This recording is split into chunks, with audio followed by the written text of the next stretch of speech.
Hai guys, kali ini aku mau review drama China yang lagi booming banget, yaitu berjudul Hidden Love yang diperankan oleh Zhao Lusi sebagai Sang Zi dan Chen Qiwan sebagai Juan Xiaxue. Maaf kalau salah baca nama ya guys, soalnya nama orang Cina kan susah, jadi kita panggil aja mereka sebagai Sang Zi dan Juan. Tanpa spoiler di awal, kita langsung aja masuk ke ceritanya. Film dibuka dengan diperlihatkannya seorang gadis berseragam SMA sedang berjalan menuju sebuah mobil. Ia menemukan sebuah boneka rubah dan sekilas melihat buku yang bertuliskan nama Juan Xiaxue. Tiba-tiba ada yang mengira dia maling, dan ketika ia melihatnya, terlihat seorang laki-laki berjalan ke arahnya memakai baju hitam. Siapakah dia? Kita kemudian dibawa flashback ke 2 tahun sebelumnya, tepatnya ketika Sang Zi sedang duduk di bangku SMP. Ya, Sang Zi adalah pemeran utama wanita di drama kali ini. Lamunannya pecah ketika tiba-tiba guru memanggilnya Sang Zi. Karena ia tidak memperhatikan guru tersebut, ia pun dimarahi dan berakhir dengan yang disuruh untuk membawa orang tuanya agar ke sekolahan dan menemui guru tersebut di esok harinya. Sang Zi lagi kena masalah nih guys. Setelah pelajaran selesai, ia dihampiri oleh temannya yang mengajaknya untuk pergi ke toko buku.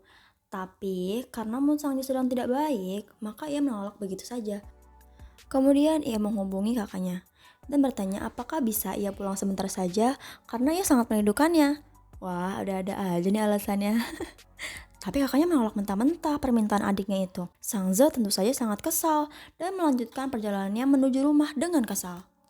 Singkat cerita, Sang Zi telah sampai di rumah. Lalu ia menemui ibunya dan berniat untuk memberitahu apa yang telah terjadi di sekolah.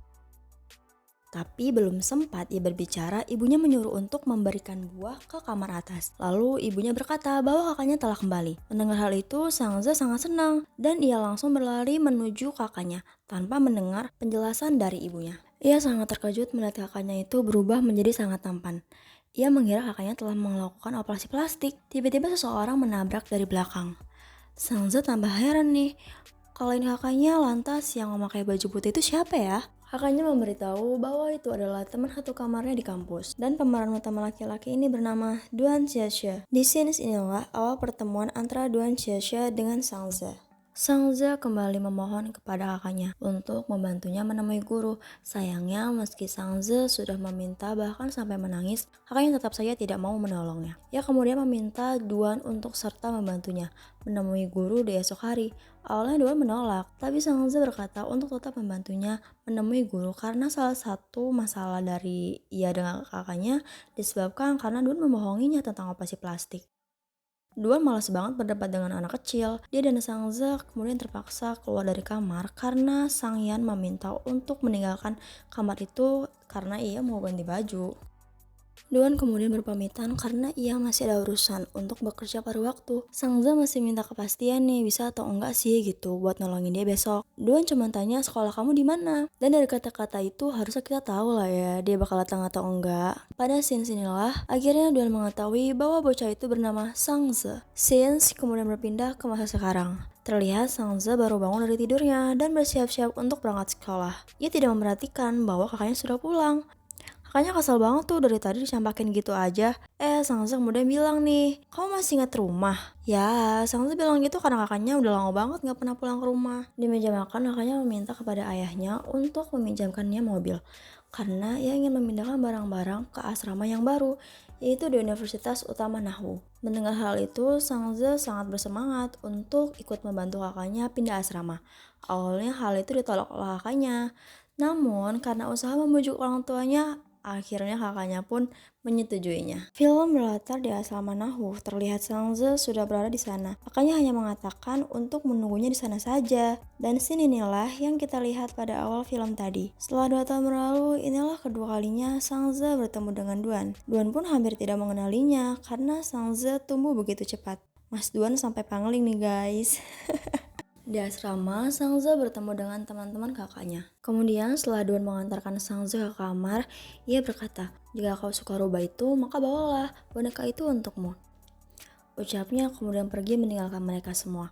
Sang Zi senang tapi juga sedih karena cepat banget gitu Duan perginya. Tidak lama dari Duan pergi, Sang Zi bertanya pada teman-teman kakaknya, apakah Duan sudah mempunyai pacar dan apakah boneka ini dari pacarnya? Teman-teman kakaknya hanya tertawa sambil berkata, mana mungkin. Dia itu tidak punya pacar, bahkan dia saja selalu kelelahan setiap harinya. Mana sempat dia berpacaran? Kak Shinfei kemudian menambahkan, dan mungkin boneka itu didapat dari sebuah acara. Sang Ze pun akhirnya lega mendengar itu. Pada malam hari, Sang Yan memberitahu Duan bahwa barangnya telah tertinggal pada Sang Ze. Sang Yan menyuruh Duan untuk menelpon Sang Ze. Di telepon, Duan bertanya barang apakah yang tertinggal padanya. Sang Ze menjelaskan bahwa bukan barang Duan yang tertinggal, melainkan barang Sang Ze yang justru tertinggal di tempat tidurnya. Singkat cerita, mereka pun sepakat untuk bertemu pada esok hari, tepatnya pada pagi hari pukul 6. Kalian Duan akan menemani Sang Ze mengerjakan PR-nya. Hal tersebut membuat Sang Ze begitu semangat. Ia kemudian mengubah alarmnya dari pukul 7 ke pukul 5 lebih. Semangat banget ya nih bocah. Pada pagi hari, Sang Zi segera beranjak dari tempat tidurnya. Ia sangat bersemangat lalu berangkat ke sekolah. Ia turun di sebuah halte tempat ia dan Duan akan bertemu.